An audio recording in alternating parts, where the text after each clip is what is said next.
அனைவருக்கும் வணக்கம். உடல் உழைப்பு அதிகமாக இருந்தால் எந்தெந்த உறுப்புகள் பாதிக்கும் என்பதை இப்போது சிறிய விளக்கம் கூறுகிறேன்.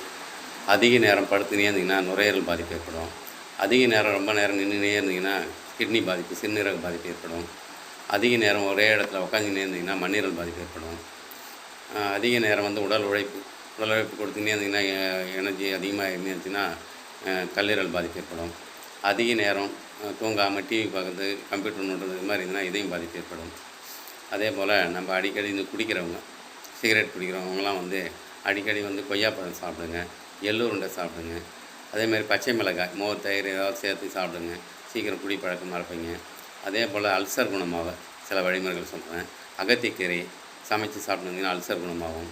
அதே போல் தேங்காய் பாலுடன் தேன் கலந்து சாப்பிட்டு வந்தீங்கன்னா அல்சர் குணமாகும். அதே போல் பீட்ரூட் ஜூஸுடன் தேன் கலந்து சாப்பிட்டு வந்தீங்கன்னாலும் அல்சர் குணமாகும். அதே போல் ப்ரெட்டு சாப்பிட்ற பழக்கம் உள்ளவங்க வெண்ணெய் தடவி அதை சாப்பிட்டு வந்தீங்கன்னா அல்சர் சீக்கிரம் குணமடையும். அதே போல் வாழைப்பூ அடிக்கடி சாப்பிட்டு வந்தீங்கன்னா, சமைச்சு சாப்பிட்டு வந்தீங்கன்னா, பொரியல் மாரி சமைச்சு சாப்பிட்டாலும் அல்சர் குணமாகும். அதே போல் சர்க்கரை வியாதி உள்ளவர்கள் நம்ம அடிக்கடி ரோஜாப்பூ, பன்னீர் ரோஸ் இருக்கும்.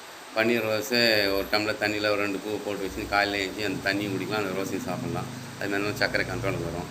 அதே போல் சுண்டைக்காய் வற்றல் போட்டு வச்சுன்னு அதை நெய்யில் வதக்கி சாப்பிடுவாங்க. சாப்பிட்டிங்கன்னா சர்க்கரை குணமாகும், கண்ட்ரோலுக்கு வரும். நீங்கள் அடிக்கடி கருவேப்பிலை சாப்பிட்டாலும் கருவேப்பிலை ஊறுகாய் சாப்பிட்றது, கருவேப்பிலை உணவில் அதிகமாக சேர்த்துக்கணும், சர்க்கரை வியாதி குணமாகும். ஆவாரம்பூ ஜூஸும் குடிக்கலாம்.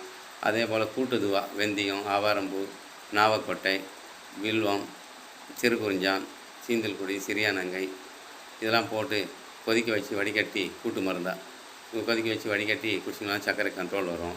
HbA1c நார்மலுக்கு வரும். அதே போல் சர்க்கரை வியாதி உள்ளவர்கள் கோவப்பழம் டெய்லி சாப்பிடுங்க. வெண்டைக்காய் அடிக்கடி உணவில் சேர்த்துங்க. கொய்யாப்பழம் அடிக்கடி சேர்த்துங்க. இதெல்லாம் சாப்பிட்டு வந்தீங்கன்னா ஓரளவுக்கு சர்க்கரை நார்மல் கொண்டு வரும். அதே போல் நீர்க்கடுப்பு உடம்புல எடுத்துக்கிச்சுன்னுவாங்க, இன்ட்ரோல் போனால் வலி இருக்குன்னுவாங்க. அவங்களுக்குலாம் ஒரு சின்ன டிப்ஸ் கொடுக்குறேன். ரோஜா இதழ்னால் பன்னீர் ரோஸ் இல்லை, பெரிய ரோஜா தலையில் வைக்கிறாங்க அந்த ரோஜா இதழ், தாமரைகளுடைய இதழ், இது ரெண்டையும் ஒரு கைப்பிடி அளவு எடுத்துக்கோங்க. 2 டம்ளர் தண்ணியில் கொதிக்க வச்சு வடிகட்டி காலையும் மாலையும் 2 நாளைக்கு குடிச்சு வந்தீங்கன்னா நீர்க்கடுப்பு சரியாகிடும். அதே போல் வெறும் டீத்தூள், கம்பெனி டீத்தூள், திருவச இல்லைன்னா சக்கரை கொண்டு இந்த மாதிரி ஒரு டீத்தூள் ஒரு ஸ்பூன் போட்டு 2 டம்ளர் தண்ணி வச்சு அதை கொதிக்க வைக்கணும். கொதிக்க வச்சு வடிகட்டிட்டு எலுமிச்சம்பழம் சாறு பிசைஞ்சு விட்டு குடிச்சிங்கன்னா அதே போல் அந்த நீர்க்கடுப்பு சரியாகிவிடும். நன்றி, வணக்கம்.